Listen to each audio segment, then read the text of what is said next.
Praise the Lord. Good morning po mga kapatid. Amen. Palakpakan natin once again ng Lord. Hallelujah. Salamat po sa Panginoon. At ako po ay nagagalak na sa muli ay makapaghatid po sa inyo ng mabubuting balita ng Panginoon. Are we excited na palagi mapakinggan ang salita ng Diyos? Amen. At ang Diyos po ay lagi excited na tayo po ay makadaupang palad ng Lord every morning. Amen? And then ganyan po sa pagsamba, pagpupuri sa Lord, especially po ngayon po Sunday. Amen? At ngayong Sunday po ay ito na po ang panghuling Sunday mga kapatid. Ano po? Amen. Okay.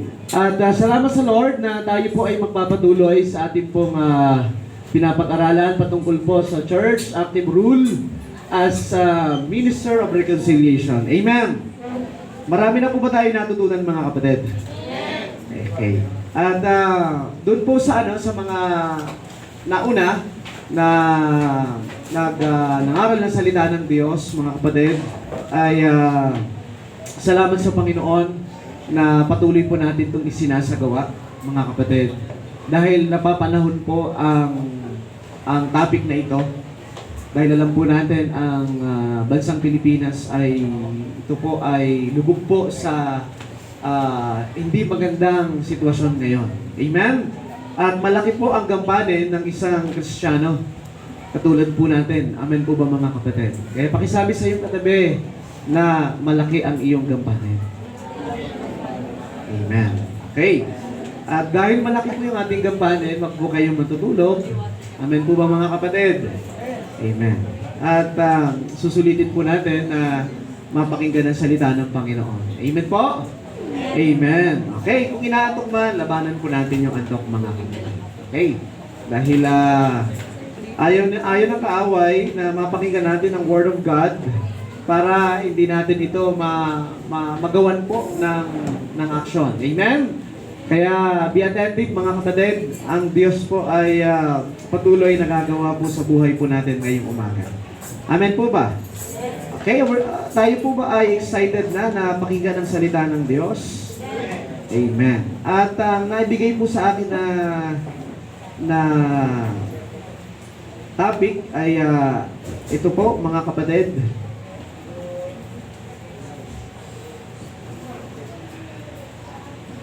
Sabi po ng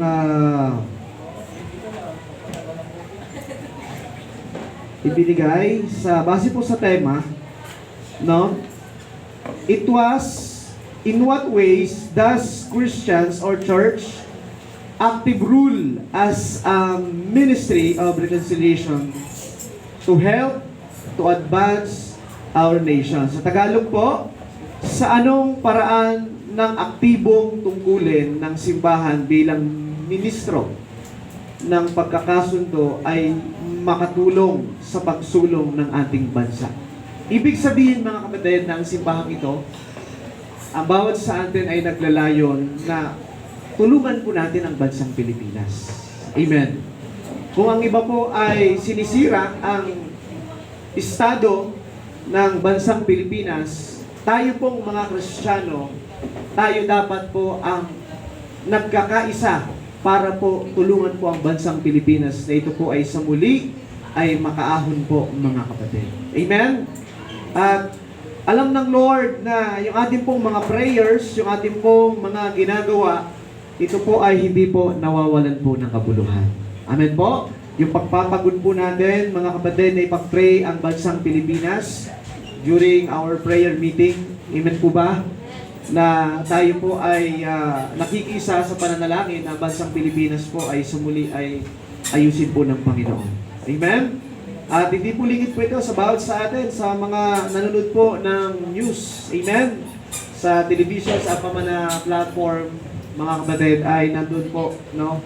Napaka-rampant ng, ng korupsyon. Amen? At bilang isang Christian, dapat may pakialam po tayo. Amen po ba mga kapatid? Bakit po nagpapatuloy ang paggawa ng hindi maganda? Kasi tayong mga nakakilala sa Diyos ay wala pong ginagawa. Salamat sa Lord dahil ang simbahan po ay nagsusulong, no, ng isang layunin na tayo po ay maging katuwang, no, ng bansang Pilipinas na sumuli ang ating bansa po ay maging maayos. Amen po ba mga kapatid? Kaya ngayon sa ating pag-uusapan, in the book of 2 Corinthians chapter 5, 11 hanggang 21, pero yung pag-uusapan dyan ay nasa verse 18 to 20 mga kapatid. Pero supposedly, yan po ay nagsisimula sa chapter 3 ng 2 Corinthians hanggang chapter 6 verse 2 mga kapatid. Yung buong konteksto kung pag-uusapan po ang patungkol po dyan sa ating pong topic, no, mga kapatid. Okay, bago tayo magsimula, tayo po ay manalangin. Hingin po natin ang gabay ng Diyos. Amang Diyos na makapangyarihan, we give you praise. Hallelujah sa umaga pong ito. Father God, we submit. Hallelujah sa iyo pong kapangyarihan, Panginoon. Because we know, God, na hindi po namin kayang gawin ang mga bagay na ito, O Diyos, kung wala po ang iyong tulong, Panginoon. Through the guidance, the help of the Holy Spirit, sa amin po, Panginoon, sa umagang ito, most especially, Father God, sa iyo pong mabubuti at dakilang mga salita na ito po'y mahayag po, Panginoon, sa amin pong kalagitnaan. Father God, amin dinadalangin ito sa pangalan ni Jesus, na pagpalain niyo po, Panginoon, ang mga salita mo, at ito'y maging pagpapala sa bawat isa. Maging Lord, ang iyong lingkod, Panginoon, na magpapahayag. Patuloy mong langisan po, Panginoon, ang aking pong mga labi. At nang sa gayon, ang mga dakilang mong salita ay mapahayag ng ayon po sa iyong dakilang kalooban, Panginoon. Kayo po'y maluwalhati. At kayo po ang naluwalhati po, Panginoon, sa umaga pong ito. Salamat po. Ito po ang aming mga dalangin sa pangalan ni Jesus. Amen. Okay, palakpakan natin ang Lord, mga kapatid. Hallelujah. Sige. Magpatuloy tayo. Ang ating pag-usapan ay patungkol po sa Ministry of Reconciliation. Okay? Ito po yung gampanin, no, mga kapatid, ng isang Kristiyano at ng buong iglesia. Amen po ba? Okay, ito po ay pang 4th Sunday na pinag-uusapan, mga kapatid. Diyan po sa Book of Corinthians chapter 2, 2 Corinthians chapter 5 verse 11 to 21, mga kapatid. No, isa-summarize ko lang po from chapter 3 hanggang chapter 6, no, mga kapatid, yung ating pag-uusapan. Para maging buo po natin bago tayo dumako doon, patungkol po doon sa ating pong pinag-uusapan sa umaga pong ito. Kasi during the time, mga kapatid, si Apostle Paul ay para bagang ang dating sa kanya sa mga mananampalataya sa Corinto. Itong mga mananampalatayang ito ay hindi marunong magpasakop sa Diyos. Why? Dahil mayroong mga aral, may mga false teachers na nakapasok po sa Corinth Church during the time. Kaya naman po si Apostol Pablo, mga kapatid, ay nagsulat, no, doon po sa mga kakristyanuhan sa Corinto. Para katulad po sa atin, mga kapatid. Doon po sa chapter 3, pag pinag-aralan po natin yan, mga kapatid, no, ipinapakita daw ni Pablo na dapat, mga kapatid, yung bagong, sabi po doon, the new covenant na tinatawag. Yun kasi yung daladalang aral ni Pablo, mga kapatid, kung tayo po ay patuloy na nagsasaliksik ng salita ng Panginoon. Kasi kung titingnan po natin, meron pong old covenant. Amen po, mga kapatid. At meron new covenant. Sa makatuwid, no, mga kapatid, ito yung daladalang aral ni Pablo. Yung patungkol po sa new covenant na tinatawag ng salita ng Panginoon. Amen. At dahil po doon, no, mga kapatid, ayan, kung bibigyan po natin ng mas malawak na pag-aaral, papasok po dyan yung the new covenant ministry of reconciliation. Kasi during the time sa Old Testament, mga kapatid, kung titingnan po natin, para ang tao ay makalapit sa Diyos, anong gagawin? Dapat yung priest ay maghahandog ng mga ano po, mga hayop, para magkaroon po ng reconciliation ang tao sa Diyos. Yun po yung Old Covenant, para mapatawad ang tao sa pagkakasala. Pero pagdating po sa New Covenant, ano po ang nangyari po dyan? Sa daladalang aral, yung gospel na ibinabahagi po ni Apostol Pablo. Ito po ay patungkol sa New Covenant. Amen po ba, mga kapatid? At kung papansinin po natin ang salita ng Panginoon, simula po doon sa 1 Corinthians and 2 Corinthians, may mga dispute, no, between the leaders, mga kapatid ng Corinth Church, at si Pablo po doon, para bang si Pablo doon ay hindi kinikilalang apostol ni Kristo. Mga kapatid, may mga dispute eh. Pero alam niyo mga kapatid, si Paul ay nagsulat, no, para po ipaintindi sa mga mananampalataya kasi mayroong nakapasok pong mga false teachers. At dahil po doon, yung kanilang paniniwala ay nabaling po sa ganong mga katuruan na hindi sila naniniwala sa muling pagkabuhay. Pero si Pablo, dala-dala ni Pablo yung aral na si Kristo ay namatay at muling nabuhay. Amen po ba mga kapatid? Naniniwala po ba tayo? Para makita po natin yung kabuuan ng aral na ito, it's all about the reconciliation. Ng tao po ay nagkaroon na po ng reconciliation sa Diyos. Amen po ba mga kapatid? Sa papaanong kapamaraanan nung si Kristo po ay ipako sa cross. Amen po ba mga kapatid? Na siya po yung naging atonement para po sa lahat ng kasalanan. Kasama po ako doon. Na dapat nating ma-realize na ako man din po, tayong lahat ay nagkaroon na po ng reconciliation between God the Father. Amen. Through our Lord Jesus Christ. Kasi hindi pwedeng tayo po ay makapag-usap sa Diyos Sama kung hindi sa pamamagitan ni Kristo. Amen po ba mga kapatid? At dahil po doon nagkaroon ng reconciliation, no? Kaya naman, etong aral ni Pablo, dala-dala po dito yung New Covenant. Nang nilalaman po ng New Covenant, ano po ba yung ibig sabihin ng New Covenant? It's a promise from God established through the death of Jesus Christ. Naniniwala po ba tayo mga kapatid na si Kristo ay namatay at muling nabuhay? Amen? To provide forgiveness of sins and restore relationship between humanity. Eto mga kapatid, yung daladala. Ito yung ibig sabihin ng daladalang aral ni Pablo, mga kapatid, na si Kristo ay namatay sa cross, mga kapatid, para ano gagawin? Dapat yung kasalanan mo, ikaw magbayan. Dapat ako yun. Pero hindi, binayaran na po ni Kristo. At sabi doon, na-restore o nagkaroon po ng restoration yung relationship ng tao sa Diyos. Amen po ba mga kapatid? Kaya ngayon, nagkaroon na po ng reconciliation. Yung mga taong sa ngayon, kumikilala sa Diyos. Papaano? Yung mga taong di kumikilala sa Diyos, wala pa rin pong reconciliation. Pero kung titingnan po natin in general statement ng salita ng Panginoon na yung pagliligtas ni Kristo ay para sa lahat. Amen po ba? Hindi ito para sa mga taong matutuwid, kundi para sa lahat. Pero ang problema mga kapatid, marami pa rin talagang mga tao ang di kumikilala sa Diyos. At dahil po doon hanggang ngayon kaaway sila ng Diyos. Yun po yung katotohanan. Kaya ngayon pumapasok etong ating pinag-uusapan na minister of reconciliation. Na dapat ito maintindihan ng tao ng isang mananampalataya ni Kristo na ako man din po pala, tayo din po pala mga kapatid, ay nagkaroon na po ng reconciliation sa Diyos Ama. Kasi mahirap mamagitan kung ikaw mismo hindi mo alam na ikaw ngayon ay pinatawad na ng Diyos. Paano mo sasabihin sa kapwa mo na ikaw ay pinatawad na ng Diyos? So, tayo mismo hindi natin naiintindihan na tayo po pala ay pinatawad na ng Diyos. Amen po ba? At nagkaroon na po ng reconciliation sa ating Diyos Ama. New Covenant include dun po sa book of Jeremiah na mga kapatid which prophesy a new covenant written on heart. Kasi dati, mga kapatid, no, doon sa old covenant, ano po nandoon? Yung 10 utos. Kapag hindi mo sinunod, nagkakasala ka sa Diyos.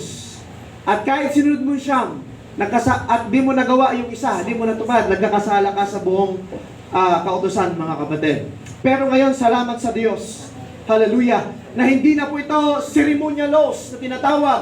Ito po mga kapatid ay nangyayari at ito mga kapatid ay nakasulat na sa ating mga puso. Hindi na sa bato. Amen po ba mga kapatid? Hindi na sa tablet. Ay, ito pala tablet to. Sabi kasi doon, mga kapatid, hindi na nakasulat sa bato. Kundi nakasulat na ang mga utos na ito sa ating mga ano po? Sa ating mga puso. Ito yung daladalang aral ni Pablo na hindi gaanong maintindihan ng mga manggagawa, mga leaders sa Korinto. Mga kapatid, kaya may dispute during the time. Pero si Pablo hindi nagsawa. Dapat katulad sa atin, huwag tayong magsawa na i-share ang gospel. Amen? Marami mang ayaw maniwala, pero huwag tayong magsawa kasi kahit noon pa man, ang mga tao po ay ayaw nang maniwala, mga kapatid, sa salita ng Diyos.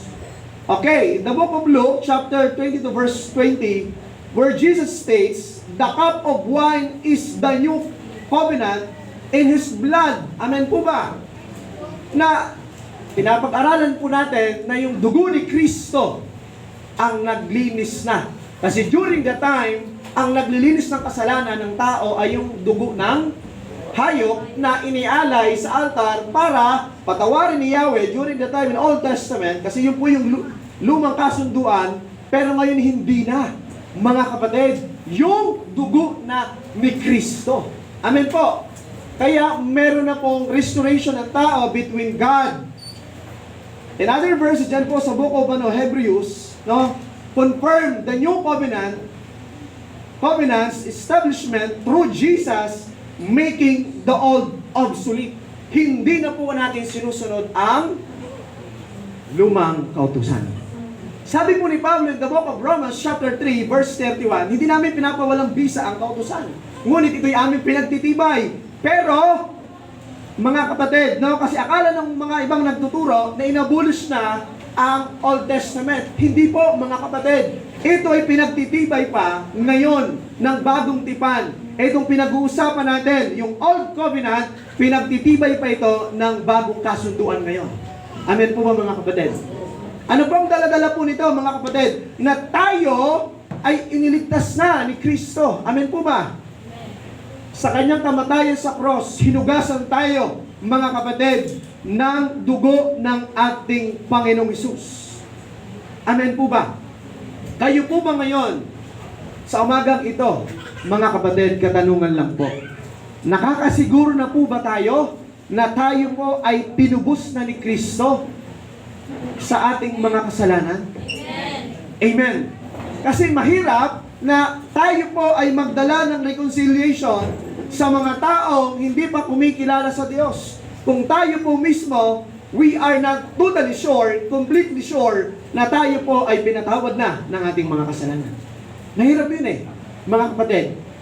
Paano natin sasabihin, paano natin isi-share na kailangan magbalik loob po sa Diyos? Tayo po mismo hindi natin naintindihan, mga kapatid, yung patungkol po dyan sa pagpapatawad, sa pagliligtas ng ating Panginoon sa bawat isa sa atin. Amen? Ulitin ko po, hindi ina-abolish po ang Old Testament law. Pero meron pong mga covenant between God and then the Israelites only. Amen po ba, mga kapatid? Tinatawag natin na ito ay para lang po sa mga Israelita.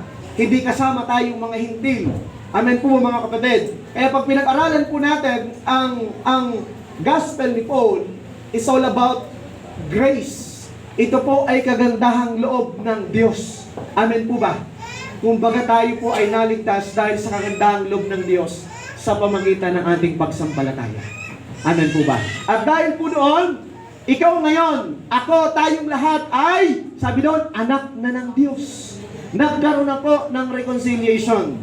Ang Diyos at ang tao, mga kapatid. At ngayon, marami pa rin tao hindi kumikilala sa Diyos. Totoo po ba, mga kapatid? Kaya ang simbahan nananawagan sa bawat isa sa atin na dapat tayo po, mga kapatid, bilang gampanin natin, maging kapamaraanan tayo na yung mga tao ay magbalik loob sa Diyos. Amen po ba? Hindi lang mga leaders, hindi lang mga pastor, sa bawat isa sa atin, we are commanded by God na dapat magbahagi ng salita ng Diyos. Okay, daanan ko lang po konti yung Old Covenant and New Covenant para mas malinaw. Ang sabi po dyan, okay, sa Old Covenant, yung basis po niyan, yung law. Si Moses, dala-dala. Saan po? Sa bayang Israel. At ito po ay temporary lang. Okay? Yung law, mga kapatid. At yung pagsunod po doon ay hindi magbubunga ng eternal life. Amen po ba? Naintindihan? Pero sa New Covenant, ito po ay grace. Ito po ay kaloob o grasya ng Diyos. Sino po ang mediator natin? Si Jesus Christ. Amen po ba mga kapatid? Yung scoop nito, hindi lang ito sa mga Israelita. Amen po ba? Kundi sa bawat mananampalataya ng ating Panginoon. Yun po yung pagkakaiba. Kasi yung doon po sa Old Covenant, na ito po ang sinasaklawan lang po nito ay ang mga Israelita o ang bayang Israel. Pero dito sa daladalang aral, mga kapatid, no, ng New Covenant, ang sinasaklawan po nito ay ang lahat ng mga kumikilala sa Diyos. At ang duration nito, hindi ito temporary. Amen po ba mga kapatid? Ito po ay magpawalang hanggan. Kaya naman dapat ikaw masipag sa pagbabahagi ng salita ng Panginoon. Kasi ito po pala, mga kapatid, ay magpawalang hanggan. Amen po ba? Naintindihan? Okay. Matuloy tayo. Sila po mga kapatid. Ako po ay inom lang ng tubig.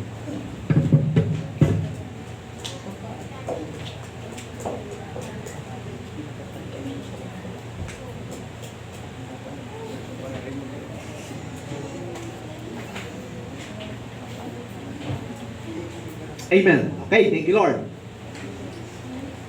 Dito po sa chapter 3, verse 4 to 6, yung coverage po ng ating pinag-usapan, the New Covenant Ministry of Reconciliation. Ito yung daladalang aral ni Apostol Pablo, mga kapatid. Such is the confidence that we have through Christ toward God, not that we are sufficient ourselves, hindi sa kanilang kagalingan, sa kanilang karunungan, to claim anything as coming from us.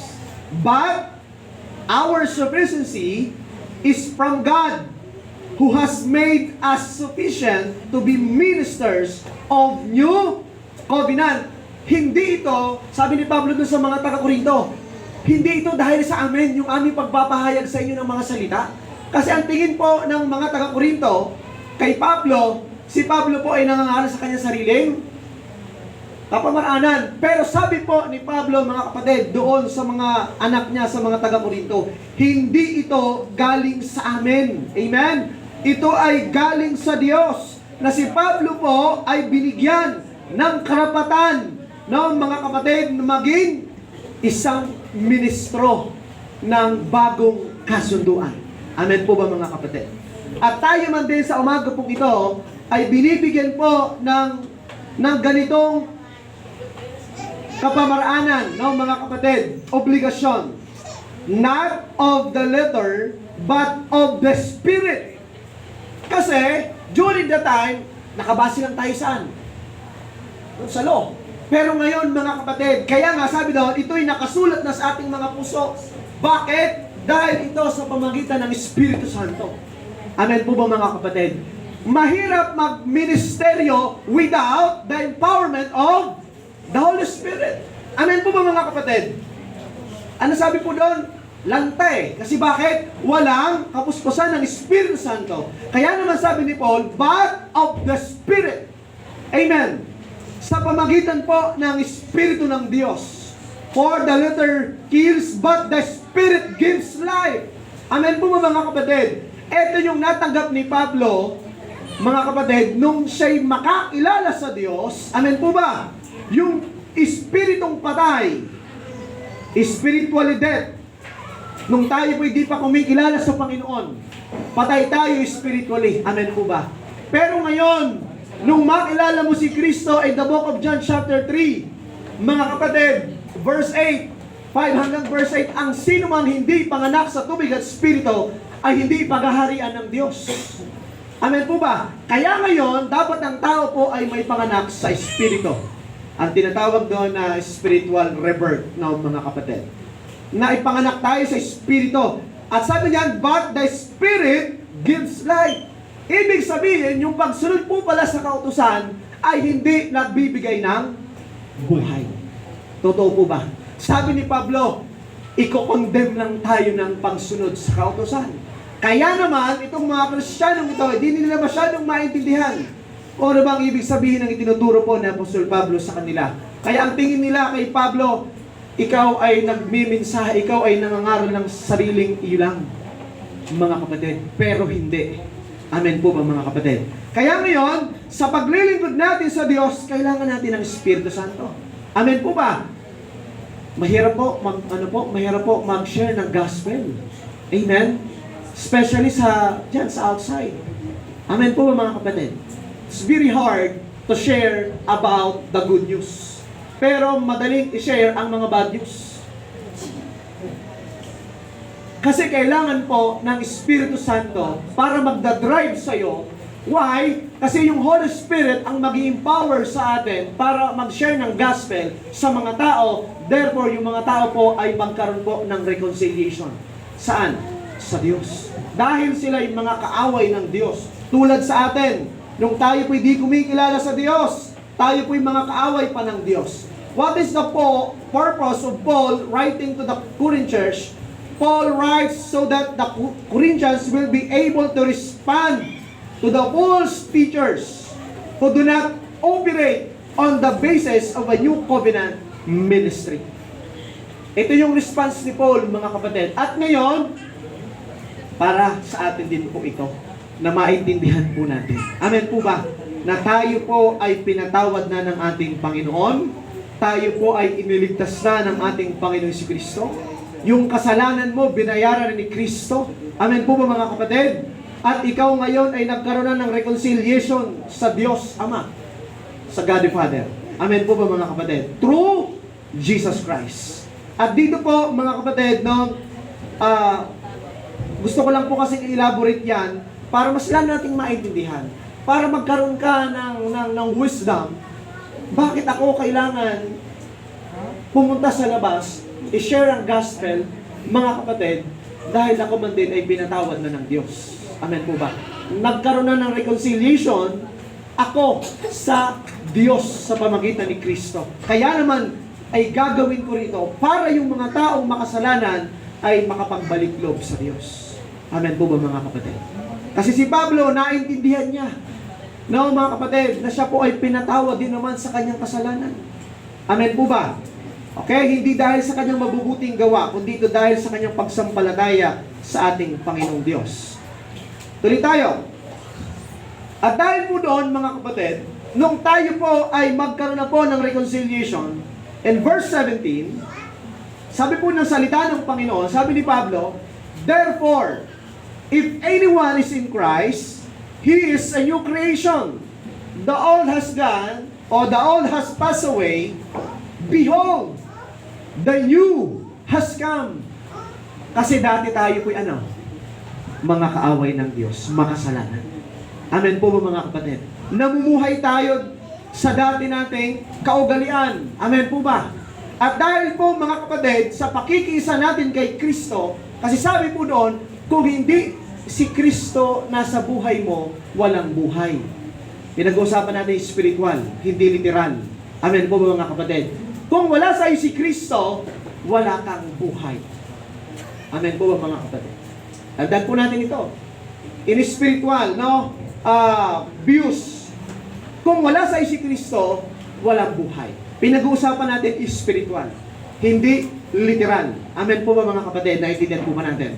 Kaya naman, nung tayo po ay magkaroon na po ng reconciliation, ng mga kapatid, nagkaroon na tayo ng bagong buhay. Amen po ba mga kapatid? Sabi doon yung dati wala na. Kasalanan tayo mga kapatid. Yun lang. Hindi tayo karapat-dapat sa harapan ng Diyos. Yun po yung katotohanan. Hindi ka karapat-dapat, hindi ako karapat-dapat sa harapan ng Diyos. Pero glory to God.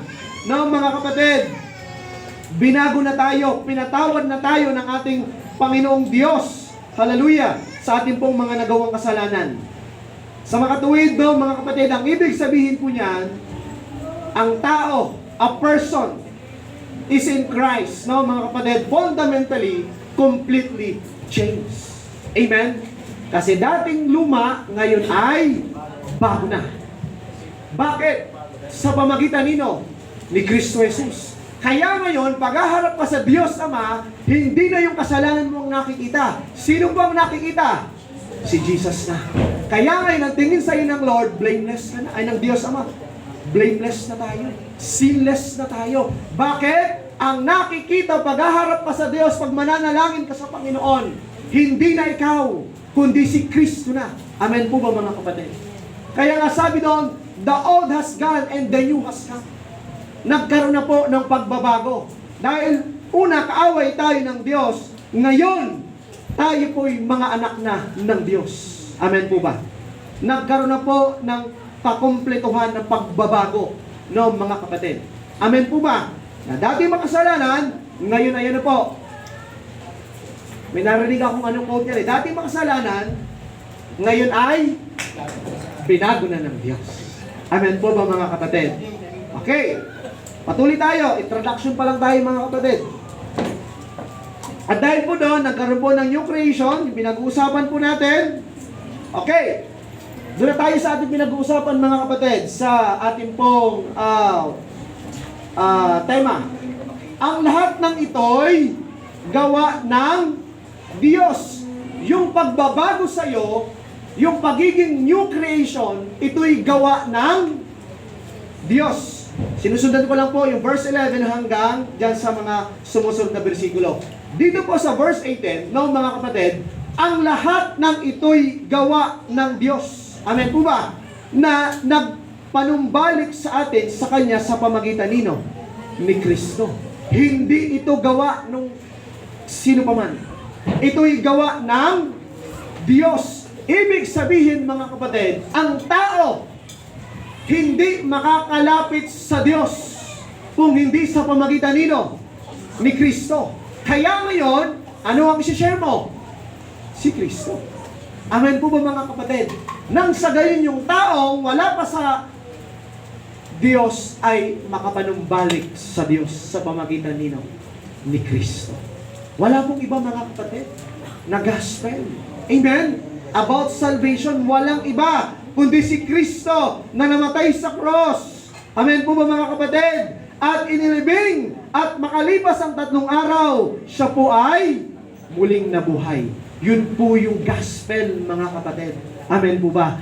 At hindi kayang baguhin ng kahit sino mang tao yung pangyayari na yon. Amen po ba? At hindi kayang palitan ng kahit sino mang tao yung pangyayari na yon na si Kristo ay namatay, inilibing at muling nabuhay. Yun po yung katotohanan. Yun po yung gospel na daladala natin. Yun po yung aral na ninanais ni Apostol Pablo na maintindihan ng mga taga-Korinto. Amen po mga kapatid. Kasi may nakarating po na ulat sa kanya na merong mga false teachers na nakapasok sa loob po ng simbahan. Amen po ba mga kapatid? Kaya naman dito sa atin, no, salamat sa Lord na binabantayan patuloy ng ating pong mga mahal na likod ng Diyos, mga kapastoran na walang makapasok na false teacher. Amen po ba mga kapatid? Kasi alam nyo mga kapatid, no, kami mga pastor, ginaguard namin kayo. Amen po ba? Labis ang aming pag-aalala sa inyo. No, na baka kayo ay mapasukan,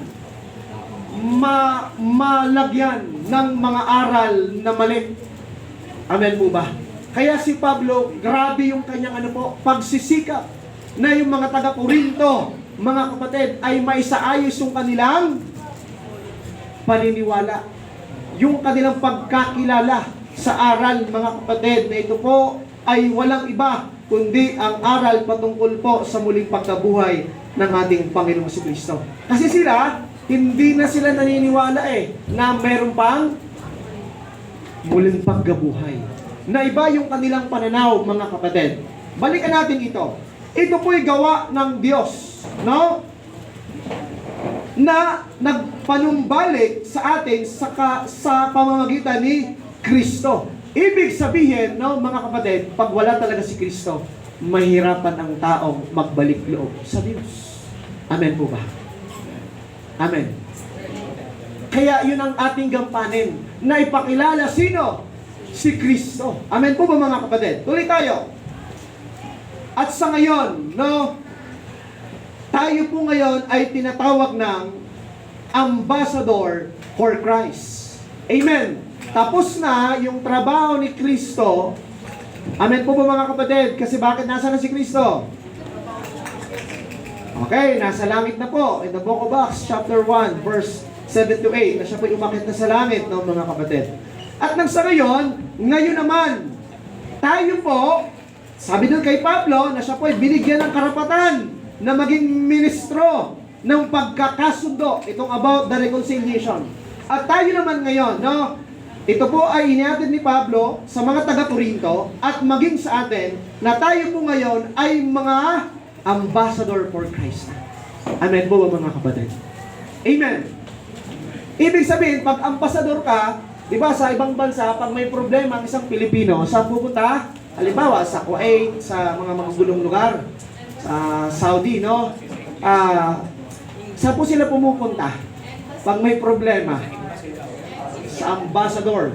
At yung Philippine ambassador ang nakikipag-negotiate. Amen po ba mga kapatid? Okay, doon po sa panggogobyerno kung saan mang bansa may problema po ang isang Pilipino. Amen po mga kapatid.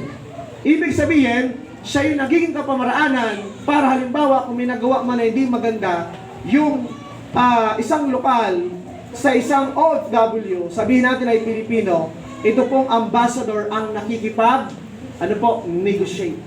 At kung maaari, ay magkaroon po ng reconciliation. Amen po ba? Yun po yung tungkulin ng isang ambassador. Amen? At tayo, bilang isang tungkulin, no, mga kapatid, because we are now the ambassador for Christ. Sabi po ng verse 18, and gave us the ministry of reconciliation. At ibinigay niya sa amin ang tungkuling papanumbalikin ang mga tao sa Kanya. Sino po ito, mga kapatid? Patungkol naman po kay Jesus Christ. Na ikaw, tayo, mga kapatid, ay binibigyan, no, ng gampaning ito na yung mga tao ay magbalik loob kanino? Kay Kristo. Amen po ba mga kapatid? Naintindihan natin na yung mga tao sa abot ng ating makakaya, sila po ay mahatidan natin ng mabubuting balita ni Kristo. Amen po ba? At nang sa gayon sila po ay magbalik loob sa Diyos. Amen po ba? Yun po ang binigay. Okay. Dati, tayo po'y mga kaaway ng Diyos. Sabi po sa Roma. Pero ngayon, tinanggap na niya tayong mga kaibigan sa pamagitan ng pagkamatay ng kanyang anak. At ngayon, mayroon na tayong magandang relasyon sa Diyos. Amen po ba? Dahil sa ginawa ni Kristo, mga kapatid, ipinapahayag ni Apostol Pablo sa mga taga-Corinto maging sa atin, no, nung tinanggap natin si Kristo, mga kapatid, no, bilang tagapagligtas, at dahil po doon, no, mga kapatid, tayo po ay mayroon na pong maayos na relasyon sa Diyos. Amen po ba? Kasi dati tayo po ay mga kaaway ng Diyos. Amen po? Dapat makita po natin ito, mga kapatid, na hindi lang tayo po ay nagmi-minister na katulad po nito, no, na nakikinig ng Word of God, iba pang mga ginagawa. Ang napakahalaga dito, mga kapatid, no, katulad po ni Pablo, na tayo man din po ay ipahayag natin na si Kristo ay namatay sa cross para sa atin, para sa mga taong makasalanan. Amen po ba? Na dapat hindi lang po sa pamilya, kundi sa lahat ng pagkakataon, no, mga kapatid, sa lahat ng oras. Sabi po diyan, tiyak na ililigtas niya tayo sa kaparusahan sa pamagitan ng buhay o sa pamagitan ng buhay ni Kristo. Hindi lang yan, nagagalak tayo sa relasyon natin sa Diyos ngayon dahil sa ginawa ng ating Panginoong Jesucristo na ibalik na ang magandang relasyon natin sa Diyos dahil sa Kanya. Ito po pala ay sa pamamagitan po ng ating Panginoon. Amen po ba? Na kung bakit nagkaroon na po ng maayos na relasyon ng tao sa Diyos.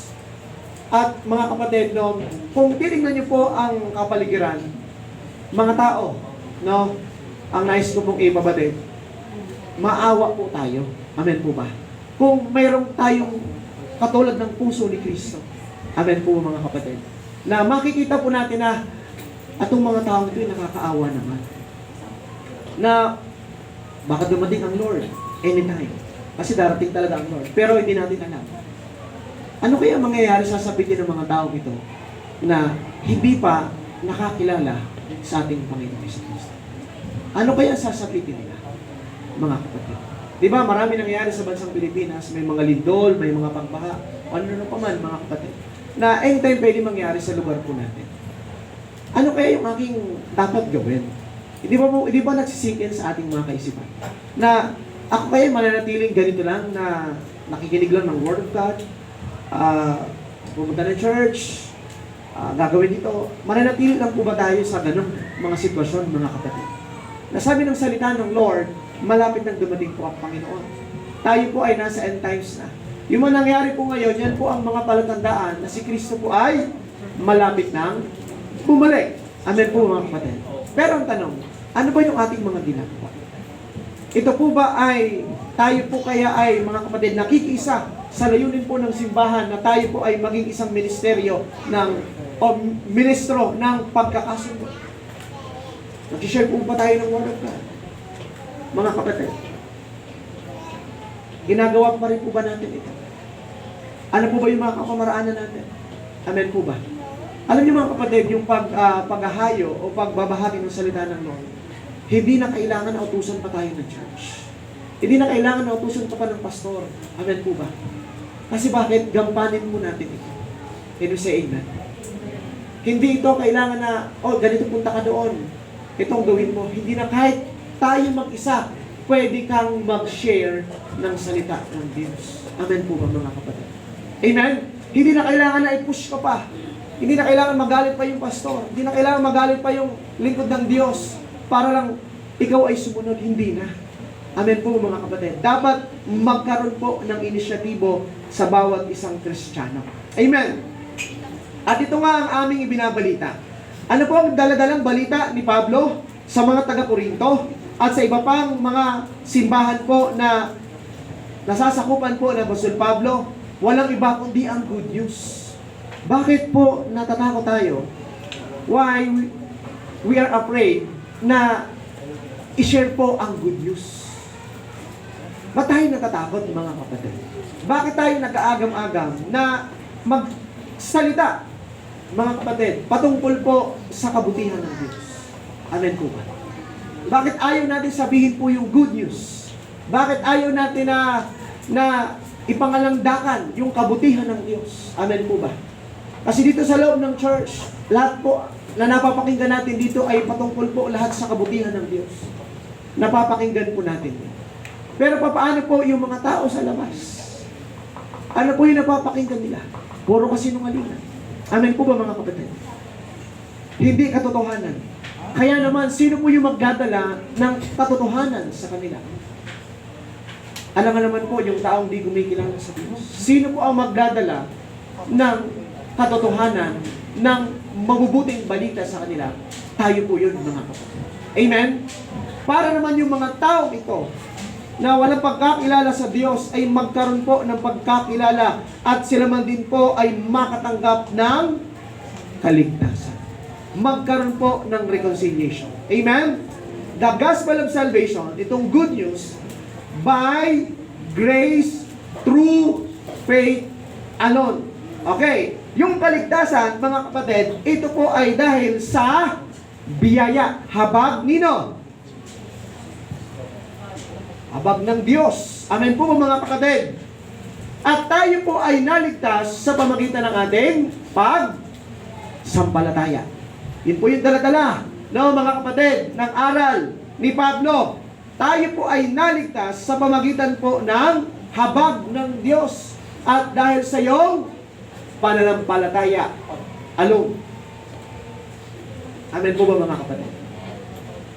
Para ayaw niyo maniwala. Dapat may kasiguruhan kayo mga kapatid. Paano tayo magdadala ng mabubuting balita na kung tayo po mismo, we do not truly understand completely what's all about the salvation. Amen. Yung patungkol po sa kaligtasan. Dapat sigurado yan. Amen po ba? Before anything else, the very essential sa buhay ng isang tao na dapat sigurado ka na ligtas ka. Amen po ba? At alam mo kung paano ka naligtas. Amen po ba mga kapatid? Amen. Amen. Sino ba dito ang sigurado na? Amen. Akala ko di pa tayo sigurado. Dapat sigurado tayo mga kapatid. Okay? Yung statement na yan ni Pablo sa mga taga-Efeso from chapter 2, verse 1 to 9. Nasabi po doon, kung isasum up natin, ang kaligtasan ay sa pamagitan po ng dakilang kaloob ng Diyos at sa pagsampalataya po natin. Hindi ito dahil sa inyong mga mabubuting gawa. Bakit ko po ito sinishare mga kapatid? Kasi ito ngayon yung gagamitin ko para yung mga taong di kumikilala sa Diyos, maintindihan nila na ang Diyos po pala ay merong magandang plano patungkol po sa buhay ng isang tao. At ano po ito? Ito po ay patungkol sa kaligtasan ng kanyang kaluluwa. Amen po ba mga kapatid? Mag-desire po tayo mga kapatid na asamin po natin ito, no, na bago man lang matapos po ang taong ito mga kapatid, meron ka man lang masyara ng salita ng Panginoon at siya po ay tumanggap kay Kristo at hindi dapat nagtatapos doon, dapat patuloy na sumunod kanino? Kay Kristo. Amen po ba mga kapatid? Kaya po ba? Kaya natin yan, no, mga kapatid. Mag-pray tayo sa Panginoon kasi kayang-kaya po natin yan. Amen? At yung trabaho po niyan, mga kapatid, no, na sinasabi po ni Pablo, be reconciled to God. No, yung mga tao po yan, ang mga hindi kumikilala sa Panginoon. Yun po, mga kapatid, ang dapat nating abutin. May pamilya ka ba? May kaibigan ka ba? Meron ka bang tawag po dyan, kapitbahay? Mamaya pag-aaralan po natin yan. Pinapanumbalik ng Diyos ang mga tao sa Kanya sa pamagitan ni Kristo at hindi na ibinilang na laban sa kanila ang kanilang mga kasalanan at kami ang Kanyang pinagtiwalaan na magpahayag ng mensahe ng Diyos. Be reconciled to God. Sabi po ni Pablo, pinagkatiwalaan kami, no, mga kapatid, ng mensahe ito para yung mga tao ay sila po ay makapanumbalik sa Diyos. Amen po ba? Sa atin bilang isang mananampalataya ni Kristo, ikaw ba, nasa buhay mo, nakakasiguro ka ba sa ngayon na ikaw ay pinagkatiwalaan ng ating Panginoon na mag-share? Dapat amen tayo mga kapatid. Amen? Pinagkatiwalaan na po tayo. Amen po mga kapatid. No? Na ikaw mismo, sa iyo alam mo, sigurado ka, Lord, salamat na ako una ay pinatawad ko na. Nagkaroon ako ng reconciliation sa Diyos Ama. Kaya naman dito mga kapatid, sabi ni Pablo sa mga taga-Korinto, kasi may dispute nga, ayaw nilang paniwalaan si Pablo. Kaya pinagdiinan ni Pablo, ako ay, sabi po dyan, kami ay pinagkatiwalaan na magpahayag ng mensahe ito.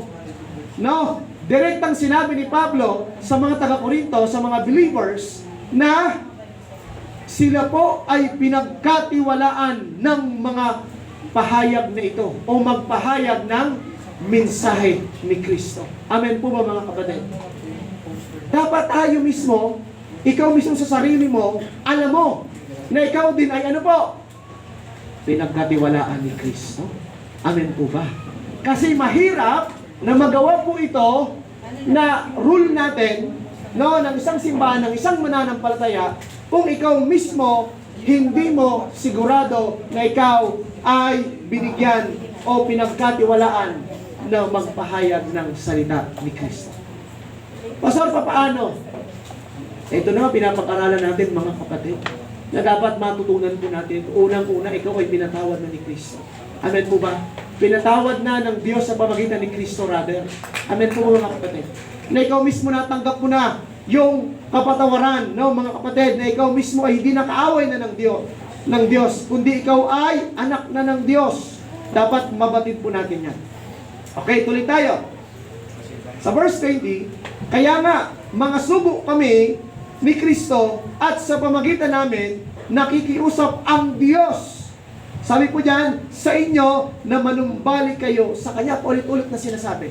Ibig sabihin, mga kapatid, during the time, doon po sa Corinto, yung mga taga-Corinto, hindi pa talaga tuluyang nanunumbalik sa Diyos. Amen po, mga kapatid. Kasi bakit? Laging sinasabi ni Pablo, manumbalik kayo, no? Sa Kanya. Kanino? Kay Kristo.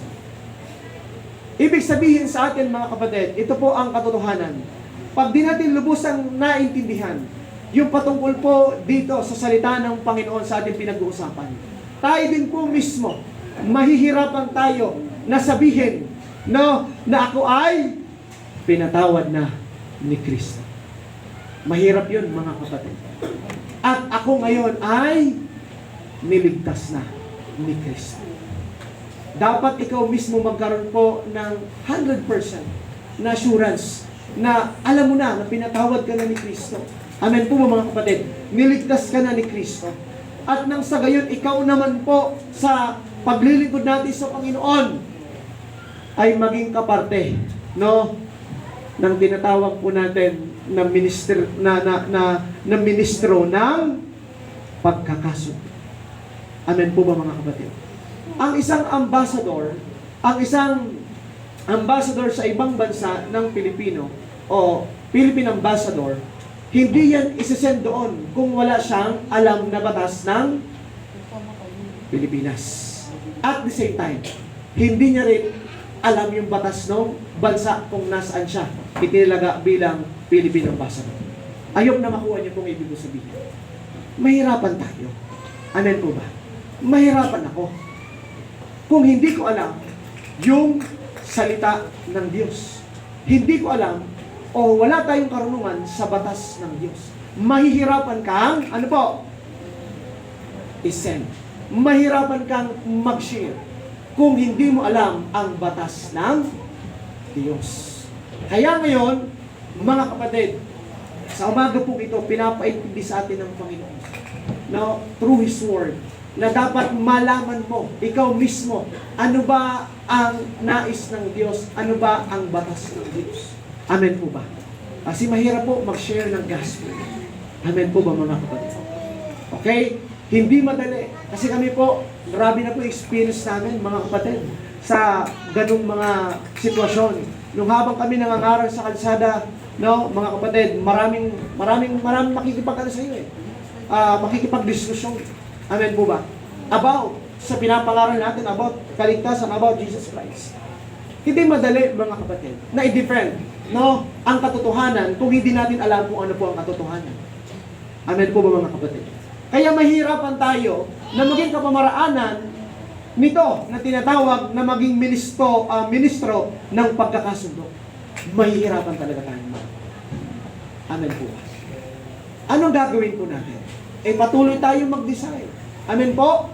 Ngayon, natin pinapag-aralan. Tulad din po ng mga taga-Corinto, na ipinapabatid ni Pablo sa kanila, na dapat kayo mismo maniwala kayo dito sa aking ipinapangaral sa inyo. Sabi doon sa una po natin pinag-usapan, hindi ito galing sa aming sariling karunungan. Ito ay mula saan? Sa Espiritu. Amen po, mga kapatid. Nasabi doon, yung Espiritu ang nagbibigay ng buhay. Amen po ba? Kaya sa atin, no, mga kapatid, bilang isang mananampalataya, no, ni Kristo, therefore, we are ambassadors for Christ. God making His appeal to us, through us. We implore you, on behalf of Christ, be reconciled to God. Sa atin, mga kapatid, na katuwang ni Kristo, wala na po si Christ, no? Ngayon, dito sa lupa, no, tagahari siya na sa kalangitan. Sino po ngayon, mga kapatid, ang magdadala po dito? Tayo yun, ulitin ko. Hindi po pwede na yung Philippine Ambassador nandun sa Kuwait na wala siyang knowledge about the law of the Philippines. At the same time, yung law, no, yung batas, doon po sa binat sa Kuwait. Dapat maalam siya. Kasi kung magkaroon ng problema, magkakaroon ng argumento, alam niya kung paano i-defend ang isang OFW o isang Pilipino. Amen po, mga kapatid. Sa atin ganun din. Kaya naman, no, sa atin bilang isang mananampalataya, kailangan maging equip tayo ng salita ng Panginoon. Amen? Para maging kasangkapan tayo ng simbahan. Na tayo man din po ay maging isang ministro ng pagkakasundo.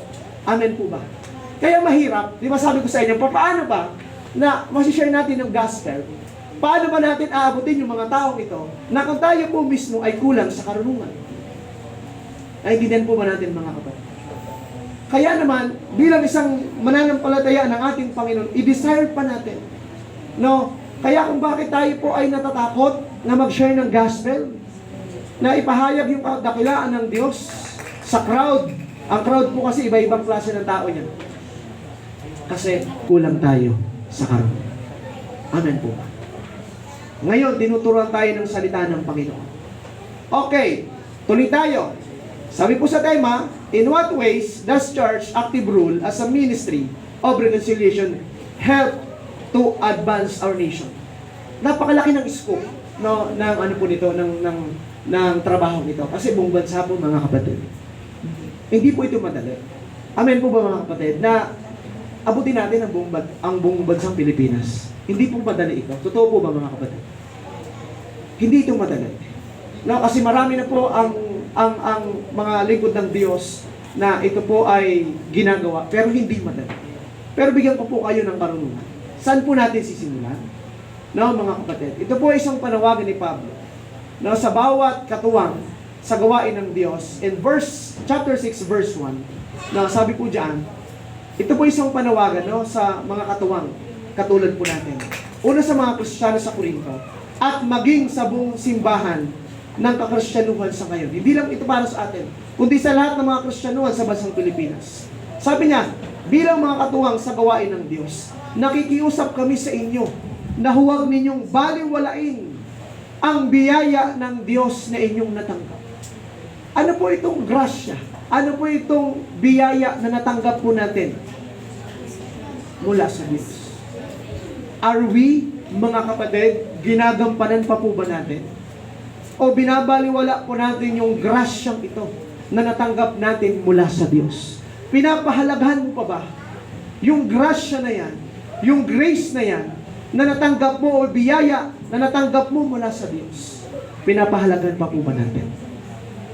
O minsan lang, pag nayaya lang tayo, o tayo po ay pinush, or pag tayo po ay kabilang sa isang ministeryo ng pagpapahayag ng salita ng Panginoon, binabaliwala po ba natin?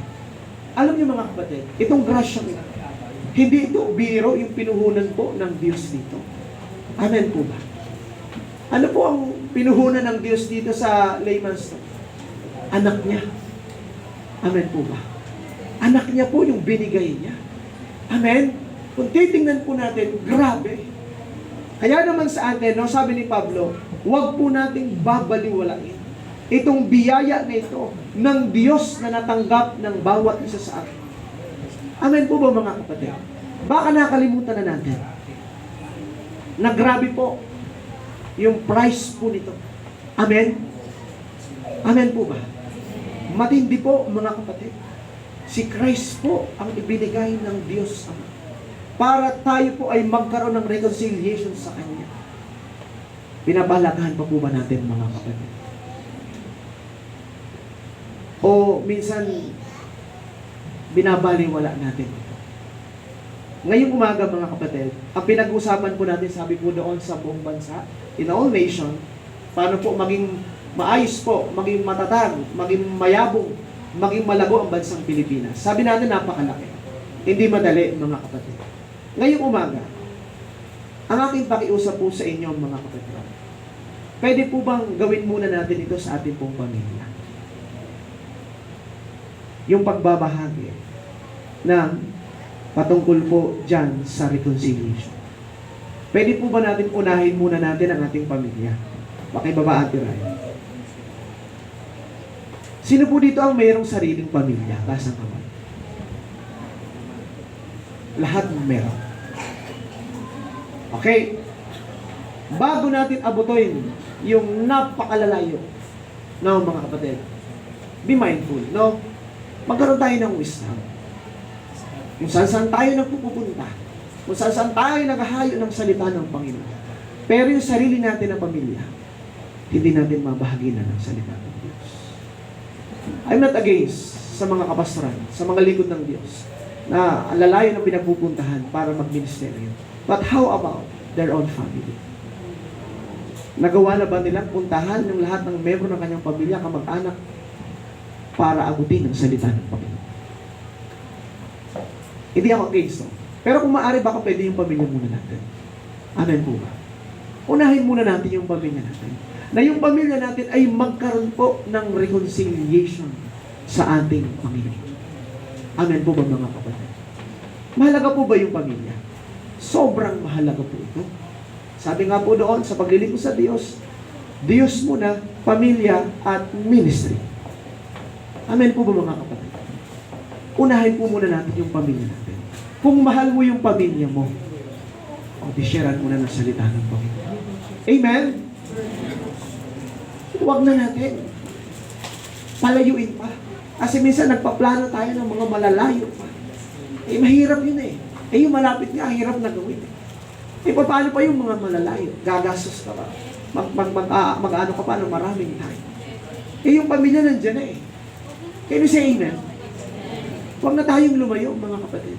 At pag natapos mo yan, yung gampanin mo sa pamilya mo, yung kapitbahay mo, ano niyo mga kapatid, maganda magministeryo sa kapitbahay na alam mo yung pamilya mo ay kumigilala sa Diyos. Amen po ba? Buhay na patotoo. Amen? Siguro sa mga ganitong kapamaraanan, makakatulong tayo sa bansang Pilipinas. Hindi man yung buong Pilipinas ang kailangan natin ikutin, abutin. Amen? Kasi hindi biro yun eh. Una, magastos yun, mga kapatid. At magbibigay ka ng maraming panahon. Pamilya, kapit, bahay. Amen? Okay. Sa pamilya po pala mga kapatid, ito po ay may share ko lang po sa inyo. May time pa naman po ako. Nagkaroon po kami ng church rule sa Binangonan na kung maaari, mga kapatid, especially to the leaders, na magkaroon po kayo ng family devotion. Alam niyo mga kapatid, grabe ang ganda ng bunga po nito. Kasi nahirapan kami eh. Nahirapan yung bawat, bigyan ko lang kayo ng karunungan. Now, nahirapan yung bawat pamilya na yung kanilang pamilya akayin sa paglilingkod sa Diyos. Papuntahin ng simbahan. Ang hirap dun eh. Sabi nga ng iba, mas madali po pastor mag-share sa iba kaysa sa pamilya. Babasusin ka pa, magsasabihin ka pa ano. Pamilya yun ah. Mga kapatid, sabi ko, mag-pray tayo sa Lord. Ano bang nice paggawa ng Panginoon? Para hindi kayo ma-pressure. Eto, mag-pray sa Panginoon. At ngayon mga kapatid, dumating sa pagkakataon na nagkaroon po kami ng kasunduan. No? Na especially to the leaders at maging sa mga members. Pakababa sa leaders, binaba sa mga manggagawa at sa mga members na magkaroon po ng family devotion. At alam niyo mga kapatid, ang ganda po ng resulta nito. Una, yung mga busy, may trabaho Sunday, kukuha sila ng time kung saan sila kompleto sa loob ng pamilya, saka po sila magkakaroon ng family devotion. At naging mas madali yung pag-share ng gospel. Kasi mahirap talaga silang pilitin. No? Hawakan mo ng teya, dadalhin mo sa church. Ayaw talaga. Sabi natin, gawa natin ng kapamaraanan sa gabay ng Diyos. Magkaroon tayo ng family devotion. Amen? Pag kumpleto, isang beses lang po yun sa isang linggo. Ayun po, mga kapatid. Hanggang umikot na yung family devotion. Dati, doon lang sa bahay nila, may mga kanya-kanya ng pamilya, mga kapatid, yung kanilang mga kapatid, hanggang umikot na po ito sa bawat pamilya ng kanyang kapatid. Amen po ba? Na nagkakaroon na po ng family devotion. Sabi ko sa kanila, ito yung kapamaraan na nais ng Panginoon para hindi tayo mahirapan na hilahin sila padaluin sa church. Kasi mahirap talaga yun, mga kapatid. Antitigas talaga ng ulo. At yun, sa biyaya ng Lord, doon nagsisimula. Patuloy po, tuloy-tuloy po yung family devotion. Amen. At dahil po doon naabot yung kanilang mga mahal sa buhay na hindi pinipressure